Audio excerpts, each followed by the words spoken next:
Hello, everybody. This is Diane, And this is Marnell.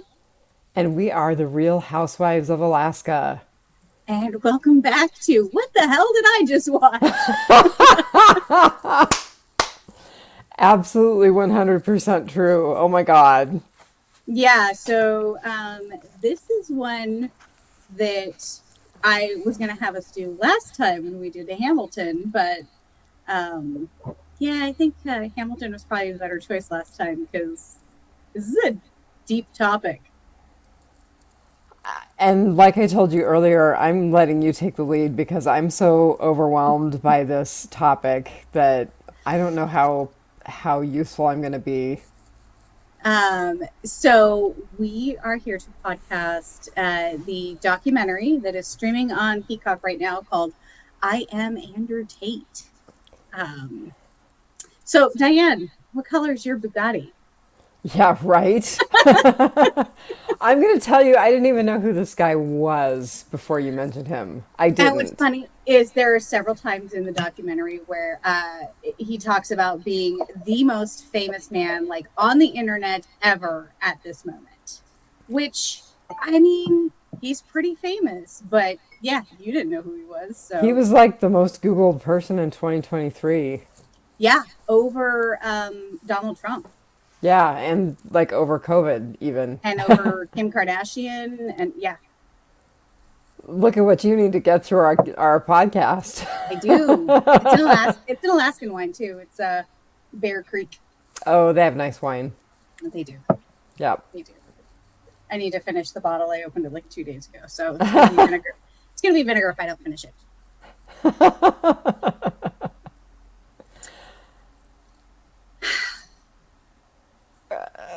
I'm not even Yeah, sure what to say. yeah. So do we have any housekeeping? Do we any of Um, that? so I would like to start with a rating, and I'm not sure that my rating so much reflects the quality of the documentary as it does my complete and utter aversion to the topic. I'm going to give it a 4 out of 10 useless influencers. Fair, fair. This was a very difficult watch. I have this sick interest with kind of podcast bro, like the epidemic of male loneliness, things like 4chan. I'm actually reading a book right now called It Came From Something Awful, which is about how the meme culture brought Donald Trump into the presidency. And it That talks about sounds fascinating, actually. it is something awful is actually a precursor to 4chan and 8chan. So it's still around, but it was a website where like anything goes. I mean, you can post kitten crushing videos, you can post, the nudes that you AI faked of your ex girlfriend, and like anything goes. So yeah, I have like this weird sick interest in it, like I do like true crime, just because it's psychologically interesting and I don't understand it. So I kind of have a tendency to do a deep dive. So I'm gonna give it a 7.5 fake universities, just because it super interests me. And I think guys like this are very, very dangerous. And Very. I think that the one of the only thing that's going to stop them is the harsh light of day. So I think uh, documentaries like this are important. So I have a question about this documentary, and maybe you know, maybe you don't know. There was a man who had started a documentary with Andrew Tate. Was this taken over in place of that, or So I think this documentary was started to be something different in because Andrew of Tate his because legal of his arrest. problems? Yeah, it sort of morphed into something different. But there is another documentary that Matt Shee with Vice Media did. Okay. It's about 45 minutes. You can find it on YouTube. And uh, I'll talk a little bit about that one Okay. in a minute. Not, I don't think any of these documentaries or documentarians ever go into this like wanting to be like, look at this amazing entrepreneur, Andrew Tate. I think they are also fascinated with this culture that he has created, and the fact that it has made millions upon millions and continues to make millions upon millions of dollars for Andrew Tate and all of the other podcast bros out there, pickup artists or any of those guys. Sorry, I have to have my phone Okay. on because I'm on call, so I can't not have my phone going. Sorry. Do me a Not a favor medical though. emergency. Not a medical emergency. Do me a favor and tell Phil I'm wearing my Capes and Lunatics hoodie tonight. Yay. I am wearing my Mac Vice President. Oh, I love it. I still haven't gotten my I understand the assignment shirt, and I think I just jumped on the bandwagon and got cheated out of a shirt. Oh no. I know, I know. It was not from the official candidate website, so These are not affiliated. I got mine from Amazon. I kind of think that like maybe at some point they will go away because I'm not sure if they're using the Mattel Barbie logo like with permission. But hey, I got mine. probably not, but I like it. It's All very right. Oh, go ahead. it's very good like marketing, I think, on both sides. Um and also like I feel like if I'm ever stopped by somebody who wants to fight about it, I could be like, it's the Barbie movie and just totally avoid an argument with them. Very good. I ordered a Coach shirt from the campaign website, so I'll have a Coach. And I guess if they Very really cool. wanted to be stupid, I could say, I have a Coach purse. I'm just not using it right now. That's funny. All right. Well, I Am Andrew Tate has a 5.3 out of 10 on IMDb. And I looked up the person who is the director, a woman named Marguerite Gaudin, if you pronounce it the way that you would if she's French, or Gaudin, if you pronounce it the way that Americans probably would. So I'm not sure how she says it, but it's Gaudin. This is actually her first director credit, but she has several producer credits, including this, The Truth versus Alex Jones, which may be on our list, even though that's probably going to be hard to watch as well. It's going to be slightly more cringy, I think. Yeah. She's done some episodes of Frontline. She produced Leaving Neverland about Michael Jackson. Mm-hmm. In the Shadow of 9/11. Vijaram Tomix, the Superman of Paris, who apparently was some sort of art thief in Paris. Oh, So she has several documentaries to her credit. I'm sure I said that guy's name wrong as well.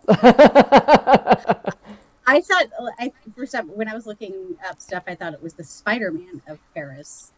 Yeah, And did I say something wrong? Something did I say? I think you said Superman. So isn't the Spider-Man guy the guy Yeah, who scaled the buildings? yeah, and his name is Vijaran Tomix, Verantomics. I mean, you got to give it to the guy where like, because like he does it like freehand and like no net or anything, and like he does it for like art or A protest or risky something, and I risk just taker yeah guy. yeah Ah, I okay. can't imagine. Yeah, couldn't be Well, she me. produced a documentary about him, so here we are. She seems to gravitate to very controversial figures. Yes, I would say so. And I am Yeah. looking forward to watching the Alex Jones one. That man deserves to rot. So, I feel like I watched it, but it was a while enough ago that so much has happened that yeah. No, this is really new. It's new out on HBO. Oh, okay. So, Okay. Maybe I watched a Vice documentary about him. I'm sure there's been plenty of oh, documentaries. I'm sure. I'm sure. And this woman actually won an Emmy Award for sound mixing on Leaving Neverland. Nice. I did not prep anybody as a featured cast because I kind of feel like Andrew Tate is the featured cast. He kind of is, but so I just wanted to kind of also spotlight Tristan Tate, who is Andrew Tate's brother, younger brother.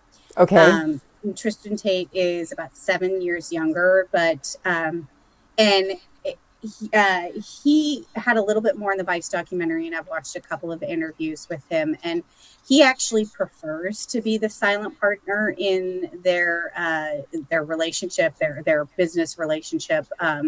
He prefers that Andrew is the face of their company, and he is like, because like you for a while, I always kind of got the sense that, like, his brother was just sort of like drug along, or maybe he was a hanger on or something. Nope. He is 100% in this. He is 100% behind what Andrew Tate does. Oh, But it he sounds like also, he's a rapey bastard too. So, yeah. And so like, his life seems to parallel Andrew Tate's also. So, Andrew Tate, so in this documentary, it's a 2-time kickboxing champion. He is actually 4-time. So I don't know if that was just outdated, or if it's a different championship in the ISKA. probably a Yeah. different federation. Yeah. And so Tristan Tate also has some kickboxing championships under his belt. Haha. He was also, big into chess playing. He was also on the reality show Shipwrecked, which was Andrew Tate's first reality show. He did not do Big Brother like his big brother did. And he is Andrew's roommate, business partner, podcast partner, like that. He is all in, but he prefers to kind of keep a lower profile than Andrew. And I, obviously for good reason, in my opinion. But no, he is not. He is 100% behind his brother. So, yeah, so not really a featured cast member, but I just want to point out that there is another half to what we are talking about. So I'm curious, did anything that you have looked at over the years talk about their sister? Because the only thing that I saw was there was the mention of the sister, and then when I was skimming through his IMDb, or his not IMDb, his Wikipedia page today, they said that when his parents split, the mom took the boys, but there's not like any mention of the sister whatsoever. Nope. They have a younger sister, Janine, and there is no other mention to that. And so I don't know if she has a relationship with her brothers, or, even if her last name is still Tate. Interesting. Yeah. Yeah. Love it. Oh, go ahead. I was also curious about his mom, because on the one hand I could see her, and this is complete speculation. On the one hand, I can see her not wanting to have any part of this, but then on the other hand, having struggled all of her life, and growing up poor and being on federal assistance and things like that, I could totally see her, kind of going along with it, just because, like, there's a lot of money in the podcast and grow business. Yeah. 5 million a month according to the latest figures. Crazy. Between his podcast empire and Hustler his, University. yeah, which is now Yep. called the War Room. That is kind of his secret society. Yeah.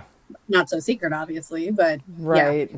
yeah. Hustler University is for the plebs, and the War Room is for all of the guys who can afford to pay $5,000 to sit in a room with him once a year and fly to Lutine or Bucharest or wherever they're the Carpathian Mountains, wherever they're having their thing this year.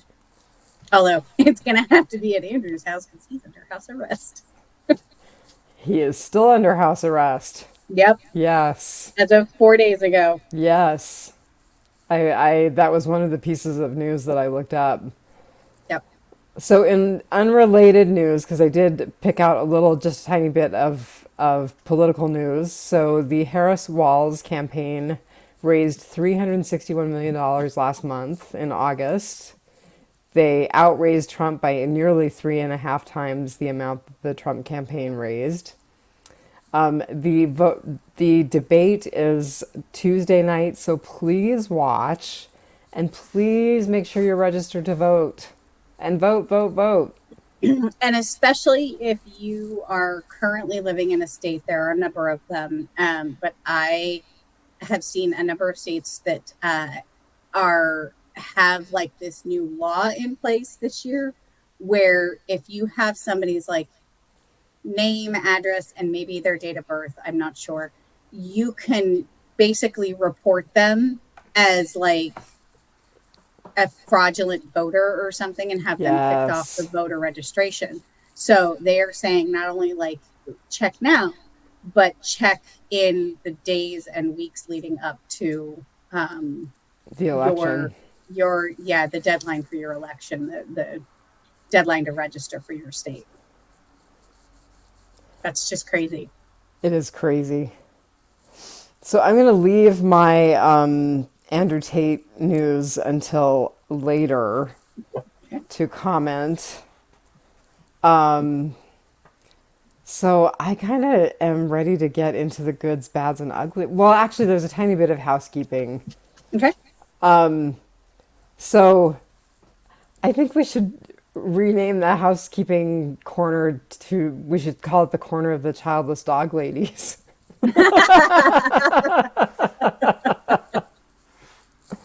I would second that with the amendment that we call the child-free dog ladies. Because I am blissfully child-free.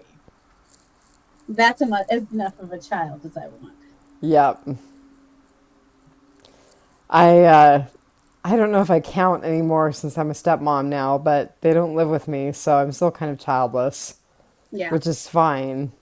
Yep. I think for you and I, it was by design. Yes.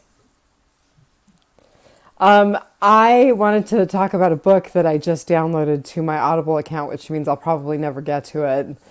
But I found it because of Rick Wilson's wife. She met Frank Figliuzzi. I don't know if you know who that is.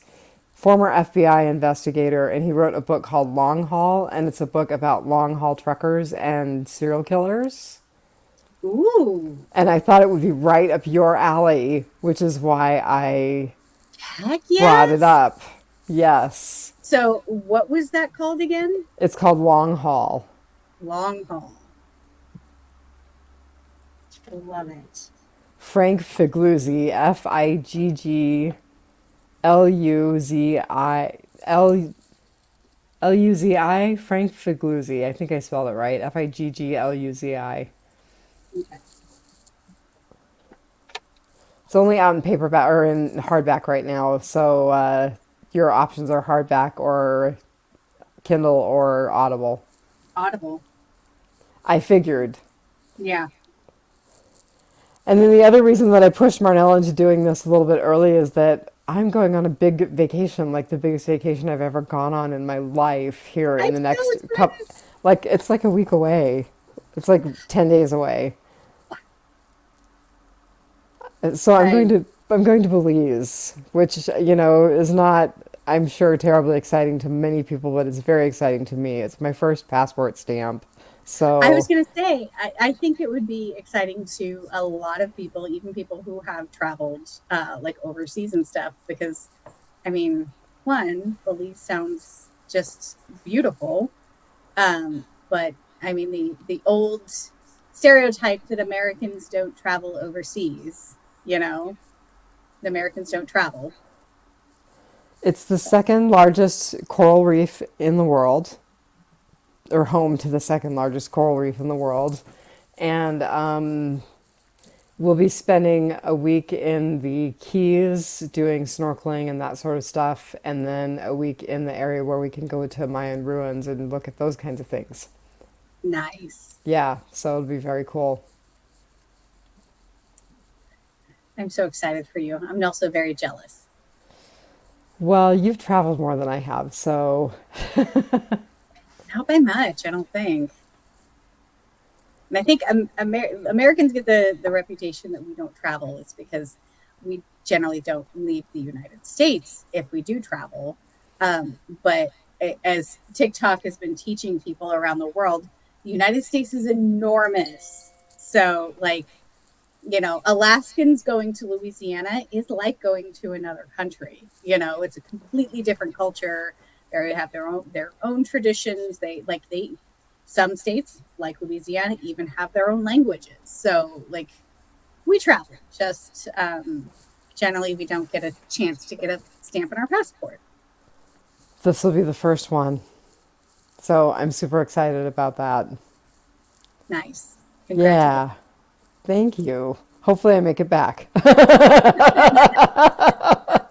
I mean, I don't know if you'll want to come back, but if you want to come back, I hope you make it. uh, all right. Any news from you for the housekeeping corner? Not really. Nope. Fiscal year's finally over.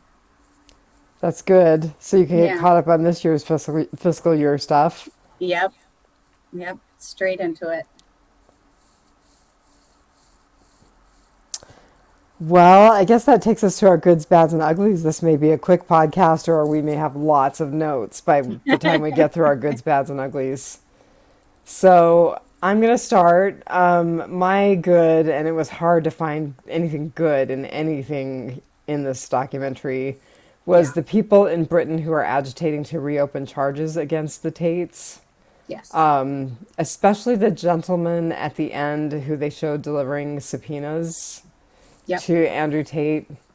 I wish I had taken the time to write his name down because he was really a pretty cool guy. Yeah. Yeah. Yeah.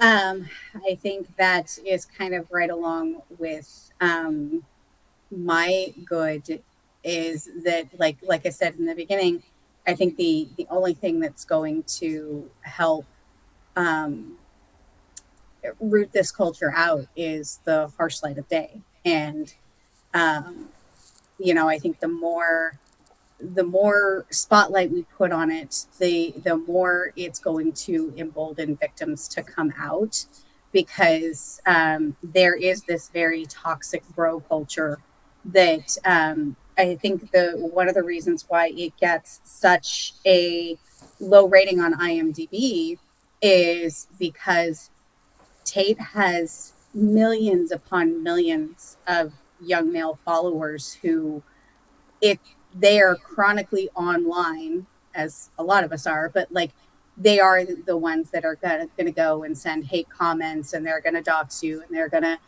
just doing what we're doing now. Like, I'm like, oh God, what are they going to like come after us for, I'm not gonna lie. There was part of me that was like, God, I hope we don't end up getting any hate mail out of this.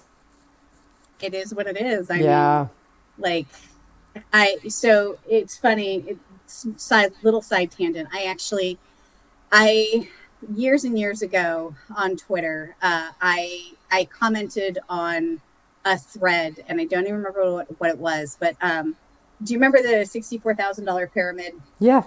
I put the meme up where it was two women on the $65,000 pyramid, and like the question was things an unfuckable douche canoe would say, and so like it was so I put that meme up in response to somebody saying something, and a guy was like, he said something to the effect of calling men ugly, and I was like, where did I call men ugly? And I was like, you can be the most handsome man in the world and still be an unfuckable douche canoe. I was like, I made no, and I think he had commented that I don't have a profile picture on my Twitter, and I was like, like if you look at my Twitter feed, like I have posted pictures of myself. So like just because I don't have a profile picture doesn't mean I'm ashamed of how I look or whatever.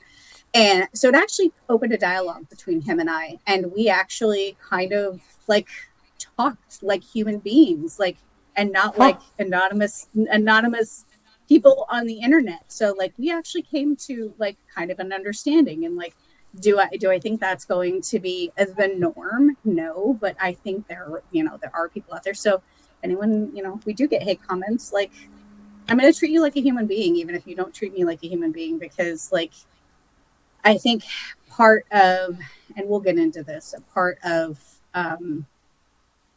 the Tate's problem is that I think there's a lot of really negative psychology in their history. Me, the armchair Oh. therapist, like I think there's a lot of pain behind all of this. So, um, but that does not excuse what they have done and what they are doing and what will probably be continued to be done in their name. So, um, yeah, I'm glad it's receiving the attention that it so rightly deserves, because like I said, I think there's a lot of victims out there who have stayed silent because they are scared. Well, so if you just think about the fact that they were set at one point to have 75 women webcamming for them, how many other women are out there Yep. that we don't know about? How many other women are out there that they dated to try to suck them into the webcam life? Yep. Yeah, I suspect there are probably a lot more women out there who are victimized by these two men than we know about. Yes, absolutely. And what's Great. so shocking, and we'll probably get into this, is the number of really young men who think that this is okay. They're learning from Andrew Tate's podcasts that this is an okay way to relate toward women. Absolutely. And not just like the an okay way, but the only way. Right. Like this is the only way you will be successful in a relationship is to be the alpha, which that's so stupid. It's the alpha thing has been debunked. Like I don't know how many times it has to be said. The whole alpha wolf thing is not, it's not a thing. Well, and they use language that I really, really, really hate, and are seeing this in the presidential election with Kamala Harris being the top of our ticket now. Female, Female. not woman, Yep. female. Yep. And if you go even deeper into like the red pill stuff, they call us feminoids. Yeah, Great. feminoids. Yeah. Yeah, I noticed that they call women girls, females, and of course bitches. Yeah. So yeah, very, very, very rarely did I ever hear any of them say women. Um, and what's funny is while female is like the term is grating, I am actually more annoyed by girls because it just infantilizes women and like and yeah, like it, that's what they're looking for. They're looking for impressionable girls, that they can Yes. control because they can't handle a woman. Yeah, they were saying 17 to 19-year-old, though those are the ages that they're shooting for. Yep. Yep. Ugh. I know. I would not want to be a young woman nowadays. No, thank you. I feel so fortunate that I didn't meet someone like this in my brief foray into dating again after my divorce. Oh my God. I see. I'm on Narco Talk and not like narcotics. Like, there's one guy that I follow specifically who he calls himself a recovering narcissist. He has been um, diagnosed with narcissistic personality disorder, and he's very aware of it. And he actually uses his channel to try and educate people on, you know, how to deal with a narcissist in your life and how to avoid becoming a victim of a narcissist and things like that. So like it is a psychological thing that he cannot control, but he is trying to help people avoid being victimized by a narcissist. So So that brings up something that Andrew Tate says early in this documentary about his father being diagnosed with narcissistic personality disorder. Gosh, I'm just not speaking very well tonight. And I'm not the one who's drinking the glass of wine. And then he says, but I'm not. No, no, of course he's not one. But oh my God, he and his brother both would have to be to do the things that they're doing. And being on a lot of social media platforms that being on social media at all, there is a little bit of narcissism that's involved. There's a little bit of narcissism that's involved in what you and I do. Sure. So I think that people do have, and the word narcissist is thrown around a lot, but I think there are people who have a lot of narcissistic tendencies that may not necessarily get the diagnosis of narcissist. But if there are two people in the world that we could armchair diagnose narcissists, Andrew Tate is one of them. And I won't say that Tristan Tate is the other one. I will save the speculation on who the other person in media that we all think is a narcissist. Because there are a lot of parallels between Andrew Tate and him. He wouldn't be orange in color, would he? He would be. Although I actually oh gosh, I think it was Rick Wilson saying that he was a horrible color of pine tar these days, that he's gone even beyond orange. So. Yep. They must have discontinued his bronzer or whatever. Yeah. I hate it when makeup companies discontinue my favorite product. Me too. Something that we have in common with Donald Trump. I know that he went on a tirade when Aquanet changed its formula to become more environmentally friendly, because I know he was a huge fan of Aquanet. But I mean, if you lived through a certain time period, weren't we all? Huge. Huge. All right. On to our bads. Pick one. Right. So I actually wrote, did I miss the trigger warning on this? Before you and I started talking about trigger warnings. Yeah. If any documentary needed a trigger warning, this one did. I do think that there was a slight trigger warning on this, but probably definitely not enough of one. I think it needed to be a screaming trigger warning. Yeah, I think it needed to be an audible one, not just like some words on a screen that you read, because most of us are not paying attention to that screen when we're actually watching stuff. So yeah, you're right. I think there probably should have been a better trigger warning.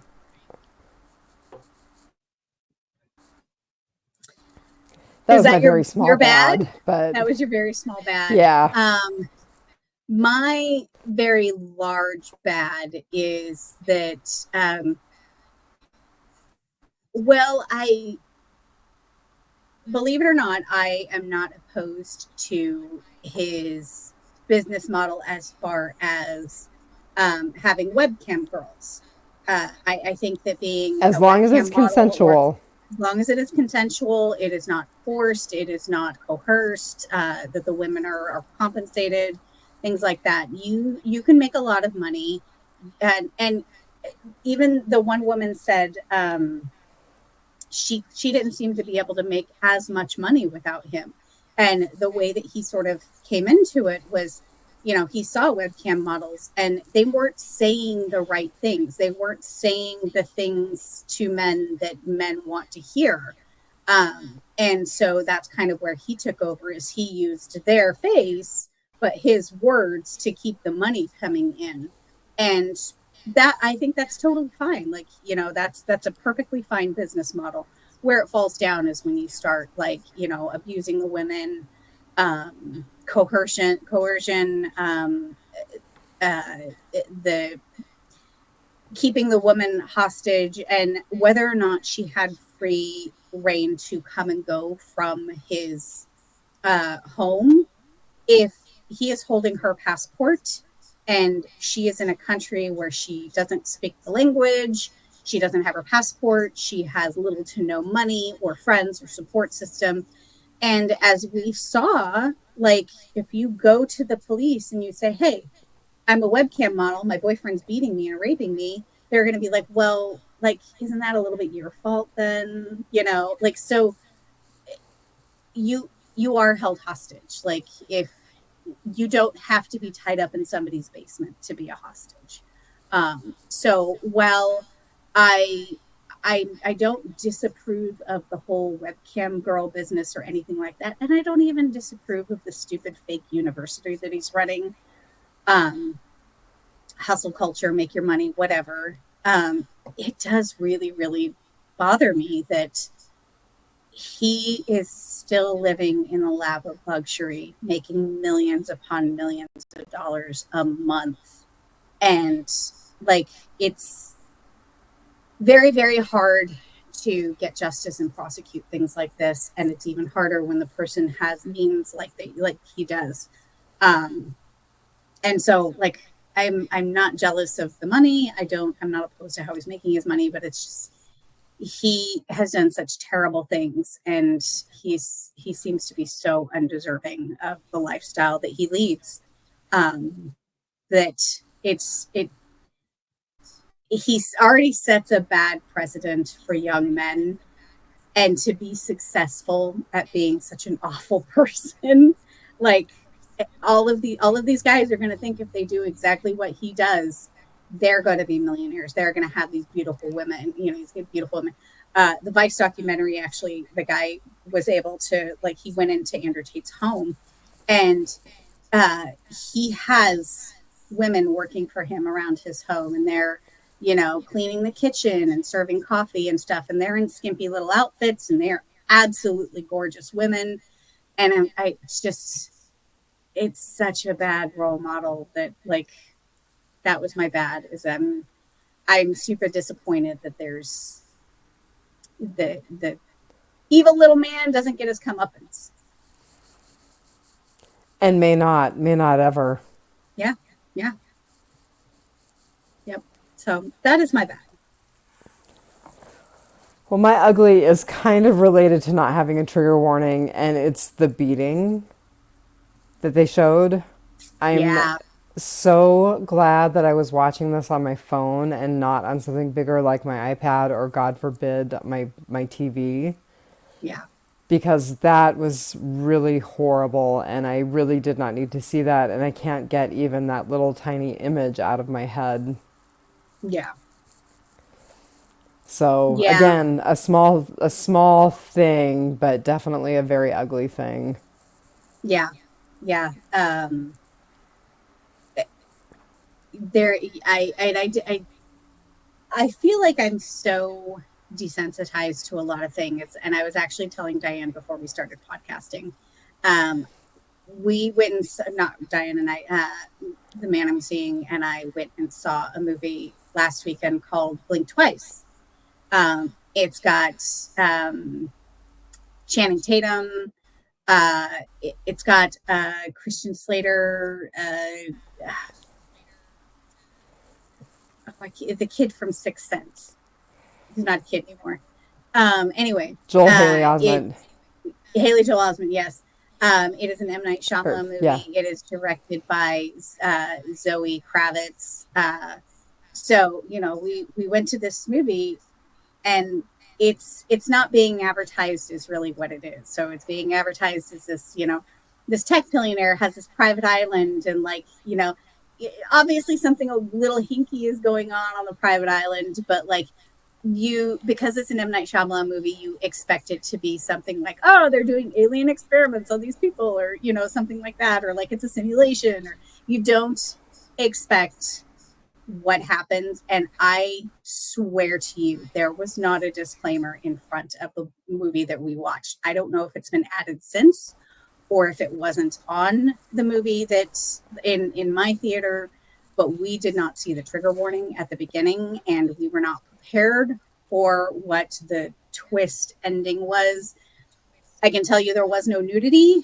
There was minor violence, but it was so traumatic that like we both walked away from that like pretty stunned and pretty silent. And like I said, I am a fan of true crime. I read all of the novels, you know, like, and I needed a trigger warning on that movie. And so like I feel like I'm kind of desensitized. And so not having a trigger warning this on this and also knowing what Andrew Tate's about and what his charges were and everything, I think maybe I was a little bit more prepared for it than you were. So I kind of didn't have that same experience. But uh, yeah, there probably either should have been a disclaimer right before the beating scene or it should have been blurred. Uh, Yeah. yeah, yeah, that could be a better way of putting that out there. But again, does that sanitize it? You know, like, I don't know, but I sure didn't need to see it. yeah, yeah, I can see that. Um, yeah. Um, We watch these things for you so you don't have to. so my ugly is it's not a good ugly. It's not really a bad ugly. So I actually knew Andrew Tate before he was a podcast bro. I was a huge fan of Big Brother UK. Oh, I remember Um, this. I mean, I yes, remember that you were a fan of him or a fan of the show, excuse fan of me. the show. Yeah, so I actually was watching the season that he got kicked out of. And it, you know, it was one of those things. It happens, like you know, something happens on the outside that like they so, just like this, like it is one of those things where I feel like they should have done a little better due diligence on vetting him. But on his season, he was meant to be the bad guy. Like they knew going in that he was his whole plan, and you can see it in the reality show that he did before, Shipwrecked, where his whole plan is to manipulate everybody from day one and getting them all to hate each other. And if they're focusing on, you know, sniping at each other, then they're not focusing on him winning. You know, it's his whole strategy is to manipulate people and turn them against each other.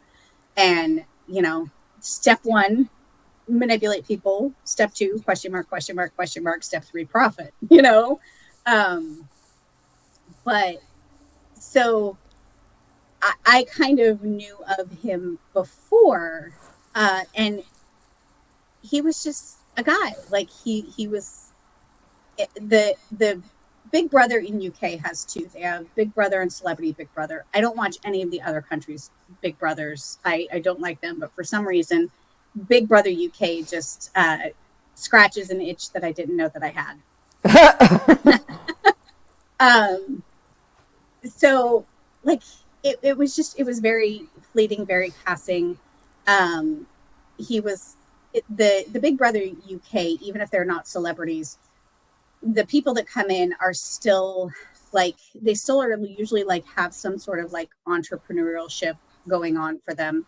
So I'm sure that he was very deliberately cast as is he is very attractive. You know, he's very fit, got a very masculine look.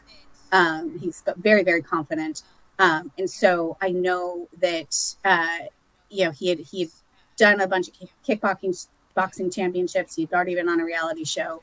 Like, you know, he had grand aspirations, but everyone else did too. So like even though he was cast really as the bad guy, he didn't particularly stick out on the season other than it was like, whoops, we need to yank him from the show because there's some extra controversy. Um, and now, you know, you come to find out that not only like was there controversy, but of course, in true entertainment fashion, took 5 days. You know, like they kept him in the house 5 days after they found out that there was this video out there and there were these allegations. They kept him in there for an additional 5 days because he was a great castmate. He's Yeah. yeah.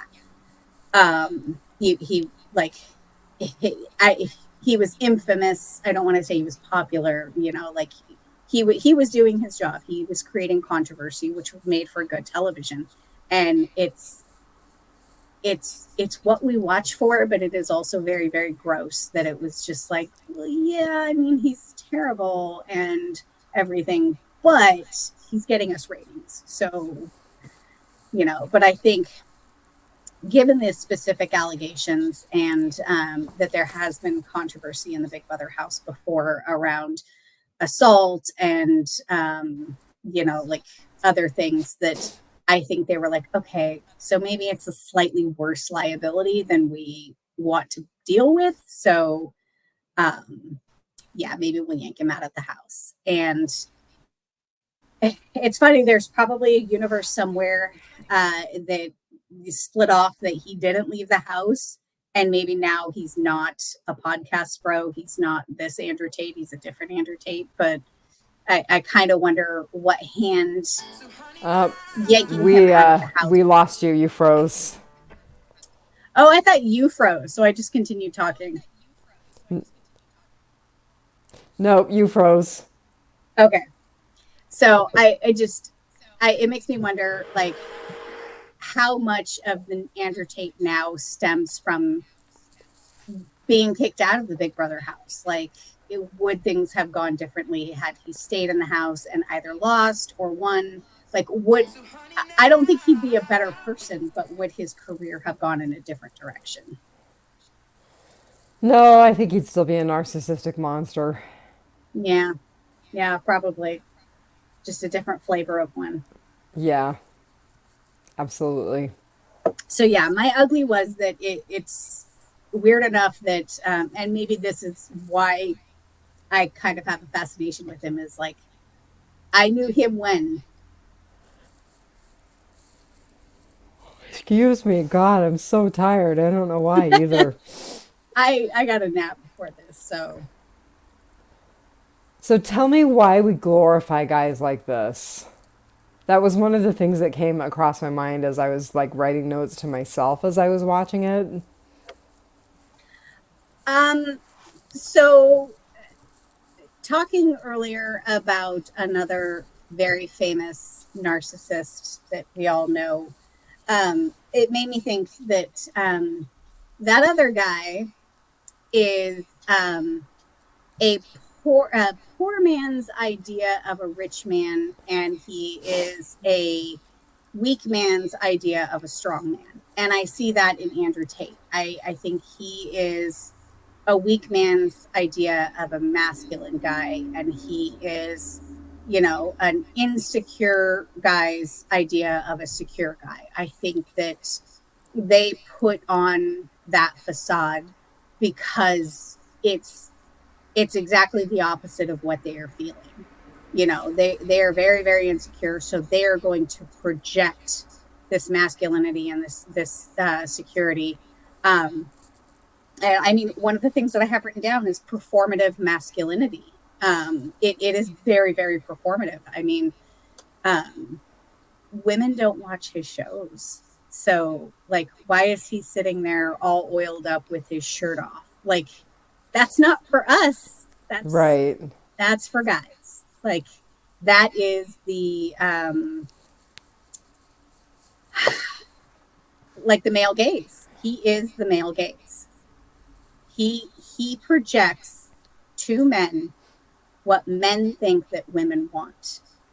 Diane, do you want Andrew Tate? No, thank you. No, thank you very No, thank much. you. No. And I think that's like one of the sadder elements to this is like, and he is not the only one. And I don't know if you noticed, he was on Alex Jones's podcast. He was also on another podcast called Fresh and Fit, and the Fresh and Fit Bros are another manosphere podcast bro, toxic masculinity culture, blah blah blah. And they also project this performative masculinity of like women want abs, they want men who make six figures, they want a tan guy, they want the guy with the muscular jawline, they want, you know, a guy who like is beating his chest and like I'm so manly. And like I don't speak for all women, but I think a lot of women really would like men who you know, aren't afraid to show their feelings and aren't afraid to talk to us like we are human beings. It's one of the things that they always talk about. Well, women want to be treated like this, women want to be treated like this, or uh, girls want to be treated like this, or females want to be treated like this. And it's like we want to be treated like human beings because that's what Yeah. we are. Like, Yeah. and so I think that's why it is so successful. It's why people are drawn to him. Is it is their view of what they should be to get women, and it is the exact opposite. Sure, you may get some women for a short period of time, but it's not going to create a lasting relationship. I think the view that I saw an article today was something like 3% of women who are aware of who he actually like approve what he's doing. 3%. Yep, yep. So, like, the part of the thing that I don't understand, like I understand why men are drawn to him, but I don't understand why men don't understand statistics like that, you know? Like you had like one of the things that I was watching while doing my research, it was like it was a reel or it was a YouTube short or something, and it was like a guy out on the street with a microphone interviewing women, and they're like, he's like, "What do you think of Andrew Tate?" And these women, I will not repeat what they said, but they had a lot to say about not liking Andrew Tate. So yeah, I don't understand. I understand why men are drawn to him. I don't understand why they continue to follow him. Like one of the guys in the documentary said, he's like, he's got like 70,000 subscribers or something, and you can't continue to have those numbers if it's not working. And I'm like, I mean, but you can. How many of us have subscriptions that we have on auto renew that we don't, we don't Right. cancel? Um, but I kind of think it's the sunk cost fallacy where, oh, it's only $50 a month. And like, I am getting something out of it. Maybe it's not, I'm going to be a millionaire guy with a bunch of women. Um, maybe it's the brotherhood, maybe it's the camaraderie, this gets deep down the rabbit hole, but one of the things that we, especially in America, but around the world, we are starting to lack is third spaces. So third spaces are places that are not your home and they're not your work. They are places where people congregate. And in America, we have a lack of free third spaces.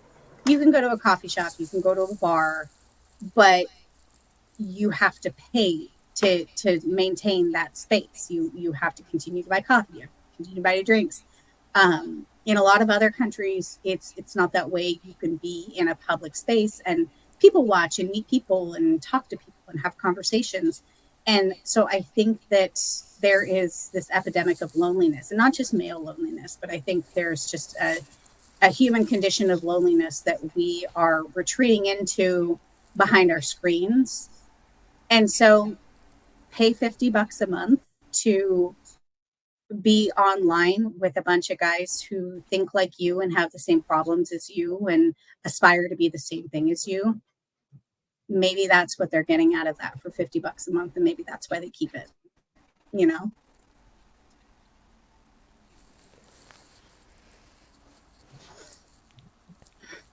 It's as good an answer as any. I mean, Yeah. ugh. I struggled so hard with this documentary. Oh my God. Go ahead. You had something to Well, say. I just I I have a tendency to like I overthink about everything. And so like because I'm sort of ingrained with a lot of this, I go beyond the surface of it. And like I said, I am reading the book or listening to the book. It comes from something awful. And uh it it talks a lot about like the origins of things like this. It talks about the origins of things like 4chan and 8chan and things like that. Like I said, something awful was something like 4chan. But, and of course, from those sites, we get red pill content, which I don't know if you are familiar with the whole red pilling movement. Um, but we get that. We get the post-truth world, meaning like you can make a meme about it, and people take it at face value, and all of a sudden the truth is no longer the truth. Um, it and so like people like Andrew Tate, Alex Jones, Tim Pool, um, all of these guys, men with microphones, have come from these 4chan and 8chan, and people feeling secure behind a microphone and a screen, um, and being able to say these things. Uh, it's very emboldening, and of course now we find out that Russian operatives were actually paying a lot of these people to say the things that they were saying, Yeah. um, specifically Tim Pool and Dave Rubin. Um, I forget the other one. Got paid large sums of money, some more than I want to others. say Tucker To Carlson. Tucker Carlson, that was the other one. Yeah. Yeah, yeah. Um, Who but also yeah, platformed Andrew Tate, by the way. yes, yes. A lot of them have. Pierce Morgan, he was featured in Yeah, the in the documentary. documentary. Alex Jones and Andrew Tate are pretty buddy buddy because they both got deplatformed, by a lot of the larger social media sites. YouTube won't carry their content anymore. Uh, Twitter didn't. X does. Um, X gave them their platforms back. Yes. Um, but I mean, it's very, very hard to deplatform somebody from the internet entirely because even the right wing site Stormfront, even though it got banned from a lot of servers, like they couldn't even get websites. You go to a country like Russia and you get a domain from them and you're back on the internet.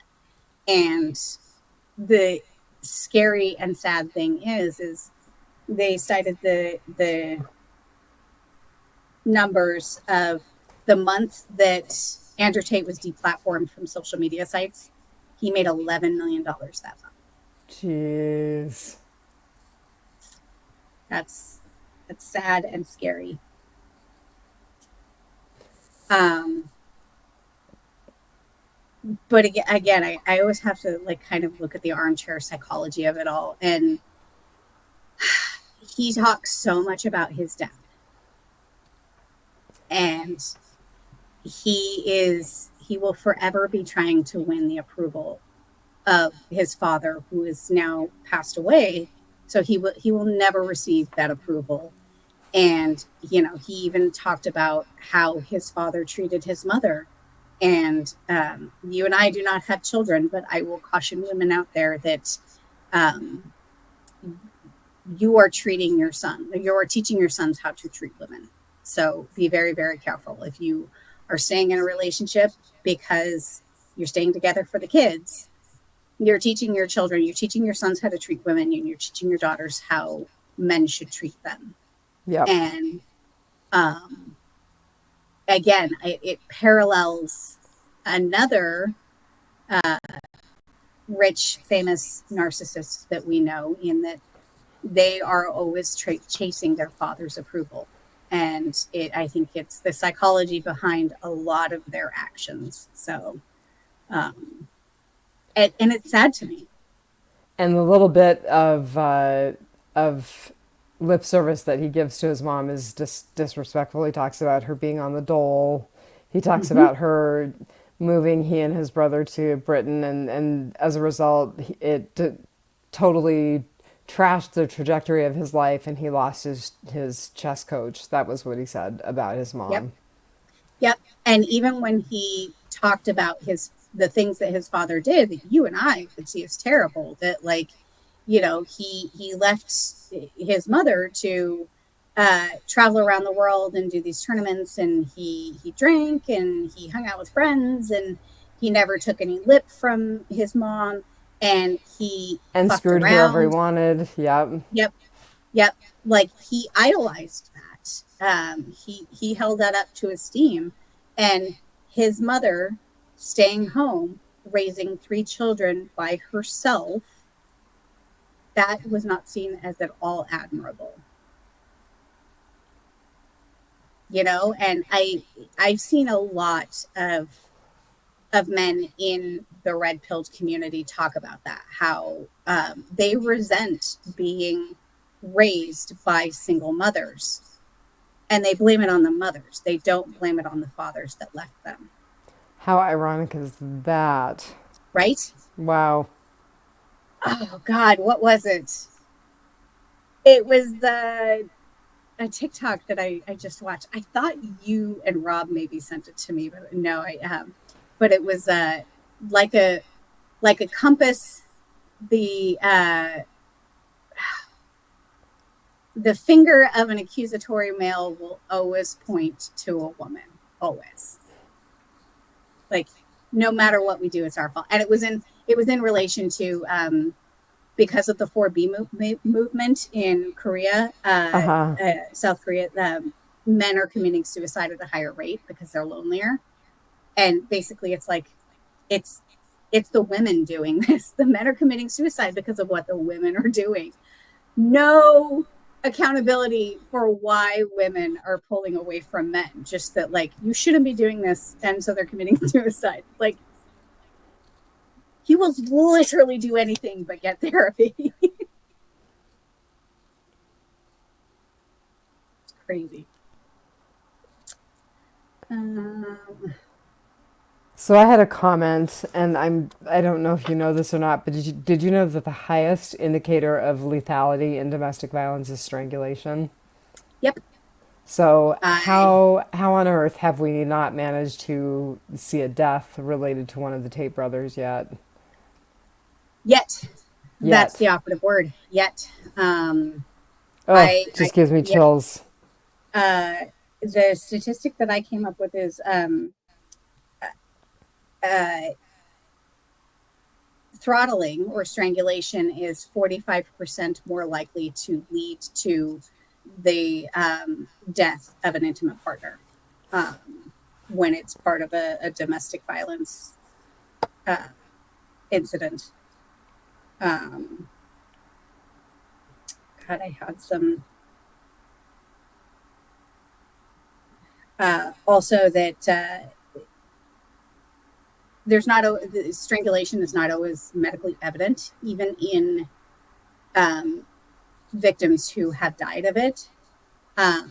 So it's just another thing of, why did these women go to the police? Even if they I mean, how many times do women go to the police and they're not believed?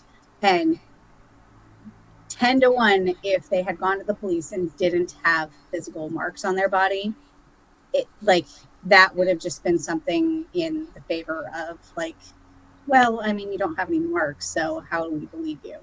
Yeah. Let's see.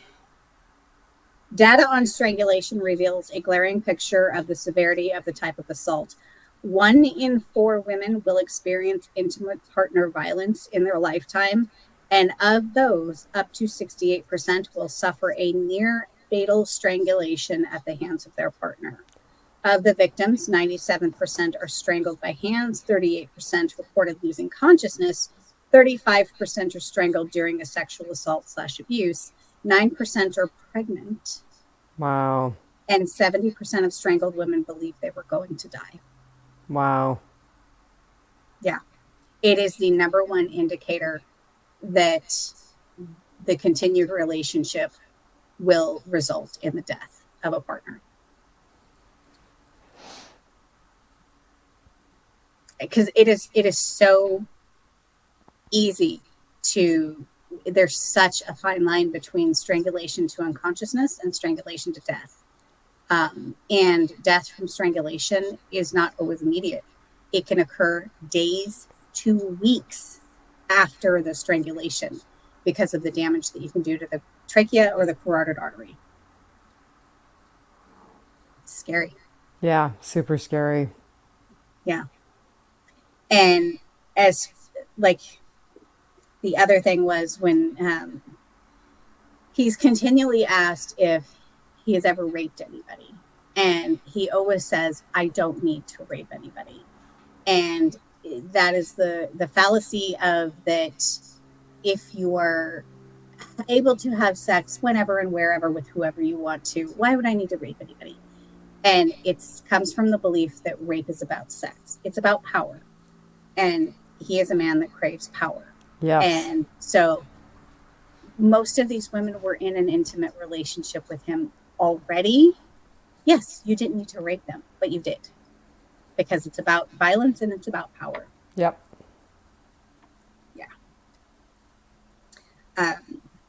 Super duper scary. A lot of things that I saw in the past couple of years on him were those videos of teachers saying, I have no idea what to do with the boys in my class because they are acting out in a way that, Andrew Tate tells them to. They follow him. They like him. They treat women like he treats women, and I fear for the girls of this generation. And so I actually saw a lot of the videos that they featured on the documentary.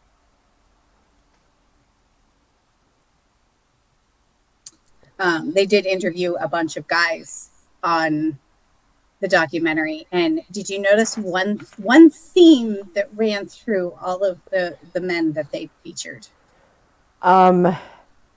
Well, they were all not particularly successful, and they were all particularly alone. And it's just a joke.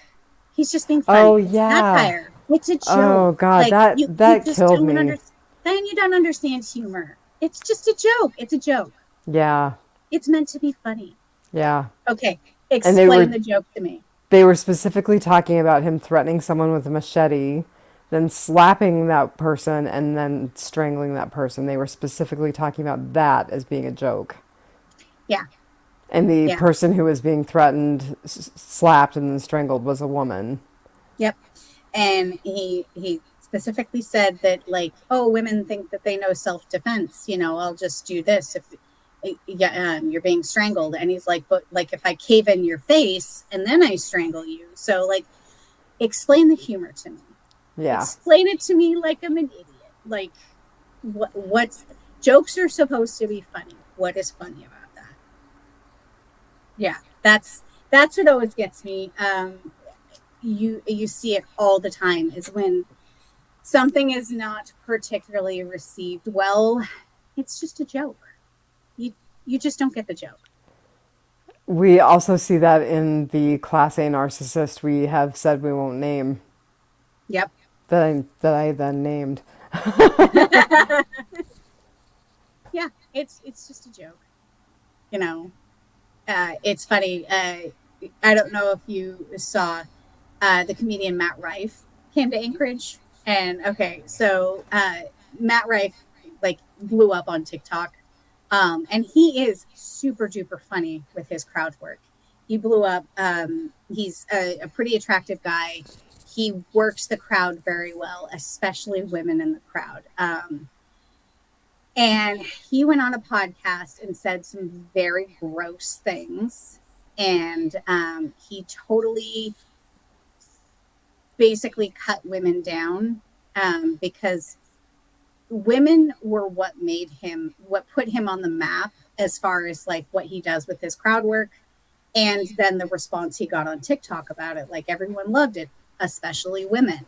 Well, he wanted to be one of the bros. And so he completely flipped on women and, like I said a bunch of gross things and kind of got canceled. I don't see much of I didn't do any blocking or anything, but I don't see much of his TikTok stuff anymore. Um, and but it's just a joke, you know. And he started out his Netflix comedy with a joke about domestic violence, but it's just a joke. Great.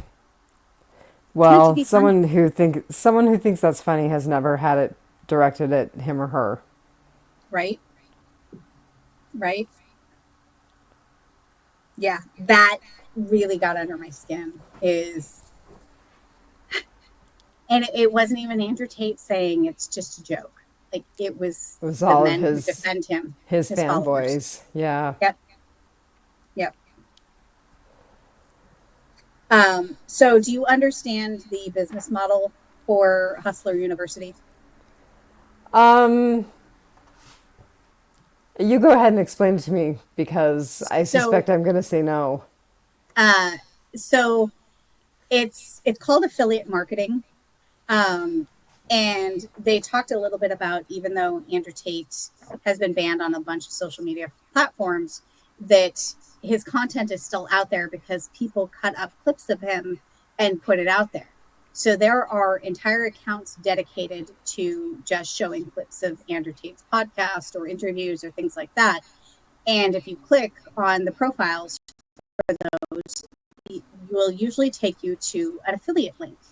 And you click on the link and it takes you to Hustler University. $50 a month. You're enrolled in Hustler University.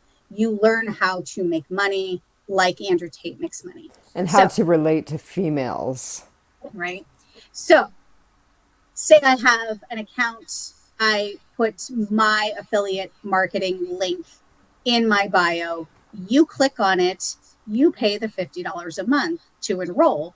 You get an affiliate link to put in your bio and, you know, and so on and so forth. I get 48% of your $50 a month for nothing, for putting a link in my bio. And everyone who signs up through my link, I get 48% of their $50 a month. And then when you put your link out there, you get 48% of the money brought in through your link. And so it just self perpetuates.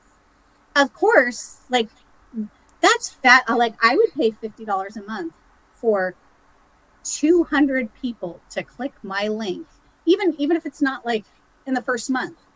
If I'm paying $50 a month and over the course of the year, 50 to 200 people enroll through my link, I am getting 20, $25 a month from all of these people for Right, per doing nothing. person. Yeah, I'm not having to do anything but put a link in my bio and it just replicates itself. That's affiliate marketing. And so that is why his content spreads so far and so fast and so wide, is because you just put his stuff out there, put your affiliate link in the bio, and you could have 4, 5, 6, 10 TikTok accounts, Twitter accounts, Facebook profiles. You could have a bunch of these where, you know, somebody signs up through your link and boom, you get $20 a month, $25 a month, whatever. That is the business model. It's pure genius. It's not anything that like nobody else has thought of. That's why there's a whole name for it. It's called affiliate marketing. And but so that's the secret to the success, other than the webcam models. But I mean, even the webcam models, you got to have people around, you got to pay employees, you got to, you know, like there's all kinds of crap that comes along with having, a business like that. Affiliate marketing is just a link. Everybody else is doing the work. I'm the one who's cutting up clips of you and putting it on my TikTok, um, and bringing in 52% of your income every single month.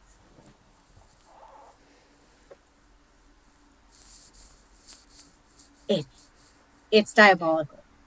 I hate it, but it's genius. I'm not gonna lie, it's genius. So the War Room, the Vice documentary that I watched goes a little bit more into the War Room, and it's basically called a secret society, and there is a sort of secret third partner to the Tate brothers, and his name is Iggy, and I want to say Samwise, kind of Oh, like I saw the name. I saw yeah, it listed somewhere. He's got another he's name that he goes by. yeah, he's built himself as the greatest hypnotist in the world. And to hear some of the stuff that he says is like, it's so, it, like, I want to say Nazi eugenics type stuff. Ew. But one of the things that they talked about was, and it caught my ear because of the way that it was initially said. It was like, your sons and daughter, your sons will marry your daughters, or your daughters will, and like I was like, wait, brothers and sisters are going to marry each other in this little cult?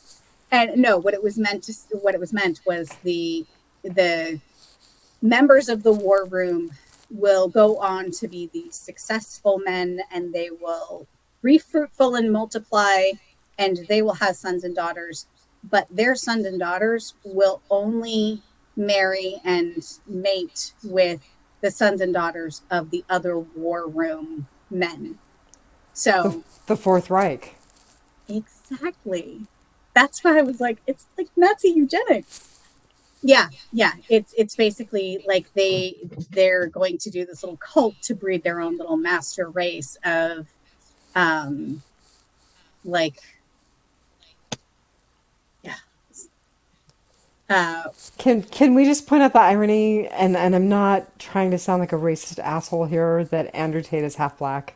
Can we just point out the irony of that? well, I mean, look at Hitler. He thought the master race was blonde haired and blue eyed, exactly what he was not. Like, I mean, the self loathing. Freud would have a field day. So Andrew Tate has since moved to Dubai and converted to Islam, and he has opened his own bank. Oh Like, my God. yeah, he has enough money that in Dubai, he runs a bank. So how does that work since he's under house arrest in Romania? Um, so in the Vice documentary, like I said, you get to go inside of his home, and there are dozens of staff, and at least half of them are security. And there are young men that come to his home and just to take selfies to say, hey, I was in front of Andrew Tate's home, or like he is so worshipped that, like, there are plenty of men who will come work for him. There's plenty of women that will come work for him. His assistant is a very beautiful woman. So Who I there are plenty of believe people. actually is being accused of tax evasion in Britain as of the last 3 days. So she and both of the Tate brothers. Woo! And man, if there's one place you do not want to do tax evasion, like, here it's sport. Here in America, it's practically sport. Like, there's entire law firms dedicated to helping you evade your taxes. In Britain, they take that stuff very seriously because their taxes go to a lot more cool stuff than here.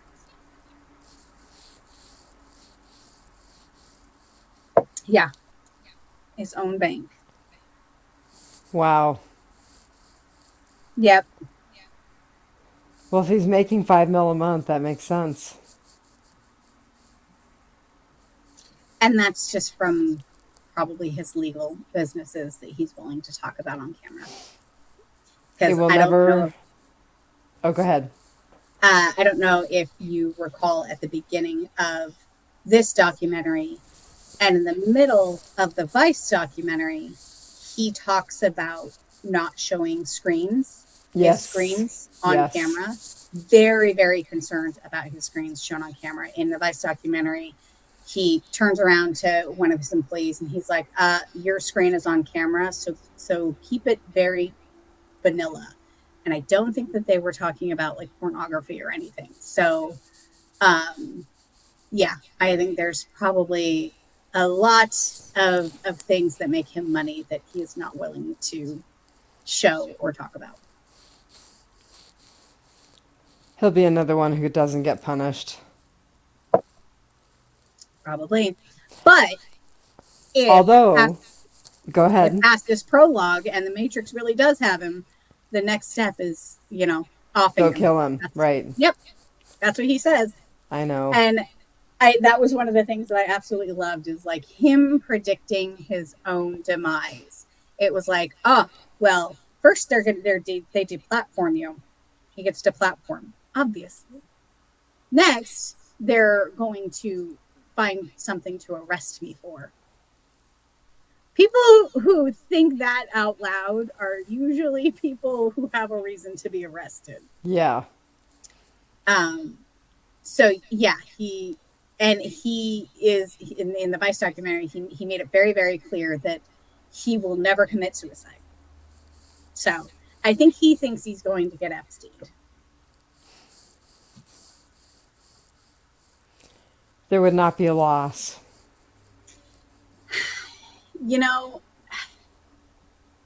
It's too good. Like I think that people like this, that's too easy an out. I don't root for people's demise very often, but when their gains are so ill-gotten, because he's not only doing damage to the women around him that he is personally victimized, he is doing lasting damage to the psyche of young men everywhere who will go on to victimize mostly women, but maybe there will be men in their lives that they victimize too. Because I believe that he was a victim of his father. Interesting. You think that he was physically, we know he was physically abused. Do you think he was Psychologically. Do you think he was sexually abused? No. I think that he was so psychologically marred by his father. Because, he talks about his father in a very hero worship way. Right. But for normal people to hear him talk about his father, that his father had him play chess 3 to 4 hours a day when he's like 5 and 6 years old. He talked about how his dad would punish him by slapping him. Right. He said that it only happened 2 or 3 times, but coming from a violent family situation when I was younger, I couldn't tell you how many times there was violence. Like, I remember a few specific times, but like, 1, I was too young, and 2, trauma has a tendency of like finding its way into a dark corner of your brain that you don't go to. So the way he talks about his dad, like there was a lot of psychological torture, I think, in his younger year that if he even knows about it consciously, he will never own up to it. Like I said, they will do anything except go to therapy. So, yeah, so not only do we have the women he's individually specifically victimized, but we have an entire generation of men and an entire generation of influencers that will emulate him. Like I said, they're out there. There's the Fresh and Fit podcast. Those guys are basically Andrew Tate light. Um, yeah. So, yeah. Sorry to have such a bummer uh, topic, but Yeah, it it's was. an I had no idea. it's an important one, though. I think Um, like I said, I just really hope that documentaries like this and the Vice documentary sort of put a spotlight on these things so that like more people will come forward and so that maybe it'll put things in a different light for people who do follow him and be like, maybe it'll be a turning point for them. Here's hoping. The article that I talked about from the BBC said that 3 women have come forward, but I'm not convinced it's not the 3 women that we already know about from this documentary. So two women anyway. I mean, if it's like the other narcissists that we have talked about, it, it those 3 women could open a floodgate. Um, I think a lot of women may just be biding their time and seeing what the result of this is. And I also think they're probably still very, very scared of the backlash because a lot of those women did not want their face shown. They didn't want their names used because of the just army of young men online that will come after them. Yeah. There's a good piece of news. Romania did say that they will extradite him from Romania to Britain when they're done with their legal proceedings. Good. Yeah. Um, Not on anything that we have watched. I do remember one of the investigators in Romania talking about how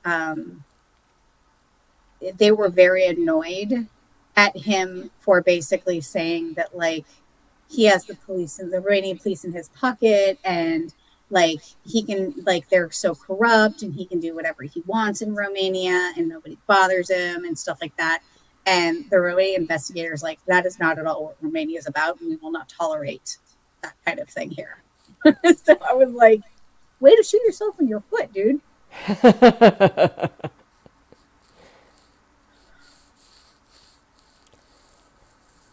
Well, that's about all that I've got. I know I haven't contributed very much tonight.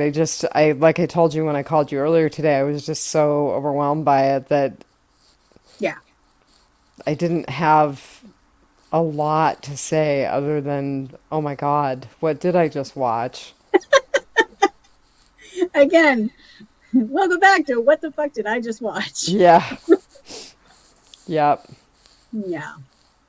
Well, okay, so I have picked Hamilton and I have picked this. It is your pick next. So Okay, I will make it work on, like I'll work on it while I'm on vacation. oh yeah.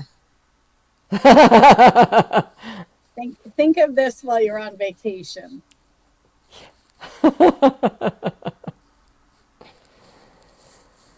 All right. Well, That puts anything us about the else? 90-minute mark. So Yeah. no, I think I have said all I needed to say.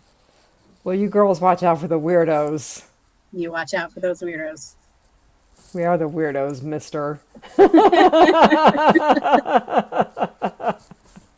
Oh, check your voter registration. Yep, check your voter registration, buy some Capes and Lunatics merch. Yay! Yay. That looks so comfy. It's nice and warm tonight. All right. Thank you, everybody. We'll All talk to you right. later. Have a good Bye. night. Bye.